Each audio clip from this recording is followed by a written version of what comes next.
ফের শিরোনামে উদিত নারায়ণ, তাও আবার তার উদ্ভট আচরণের জন্য।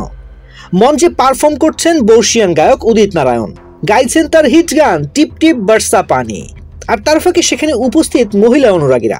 আর তখনই ঘটে গেল এক উদ্ভট ঘটনা। সেখানেই দেখা যাচ্ছে মঞ্চে পারফর্ম করতে করতেই তিনি একাধিক মহিলাকে চুমু খান।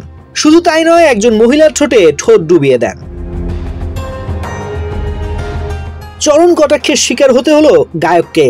এদিন এই ভিডিওটি সোশ্যাল মিডিয়ায় দারুণ ভাইরাল হয়েছে, যেখানে দেখা যাচ্ছে উদিত নারায়ণ মঞ্চে পারফর্ম করছেন আর তার ফাঁকে সেখানে উপস্থিত মহিলা অনুরাগীদের জাপটে ধরে চুমু খাচ্ছেন বর্ষিয়ান এই গায়ক। বাদ গেল না লিপ কিসও। কি জানিয়েছিলেন উদিত নারায়ণ? হিন্দুস্তান টাইমসকে দেওয়া একটি সাক্ষাৎকারে বিতর্ক নিয়ে মুখ খুললেন উদিত নারায়ণ। গায়ক সাফাই সুরে জানালেন, ভক্তরা এত পাগল হয় যে কি বলি, আমরা এমন মানুষ নই, আমরা খুবই ভদ্র। কেউ কেউ আমাদের এটা করতে উৎসাহ দেন, এভাবেই আমাদের প্রতি তাদের ভালোবাসা জানান।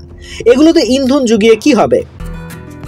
এলো কেয়া সুপার বিউটি সোপ, নতুন রূপে নতুন সৌরভে, ভিটামিন ই সমন্বয়ে, শুধুমাত্র তোমারই যত্নে, কারণ তুমি স্পেশাল। ভিড়ে কত মানুষ থাকেন, আমাদের দেহরক্ষীরা থাকেন, কিন্তু ভক্তরা ভাবেন একবার দেখা করার সুযোগ পেয়েছি যখন হাত বাড়িয়ে হ্যান্ডশেক করি, হাতে চুমু খাই, এগুলো সবই তাদের পাগলামি। এতে এত নজর দেওয়ার মতো কিছু হয়নি। এদিন উদিত নারায়ণ আরও জানান, আমার পরিবারের ভাবমূর্তি এমন স্বচ্ছ যে সবাই চায় একটা বিতর্ক তৈরি হোক। আমার ছেলে আদিত্য চুপচাপ থাকে, কোনো বিতর্কে জড়ায় না, কিন্তু আমি যখন মঞ্চে গান গাই তখন দর্শকদের মধ্যে একটা পাগলামি কাজ করে।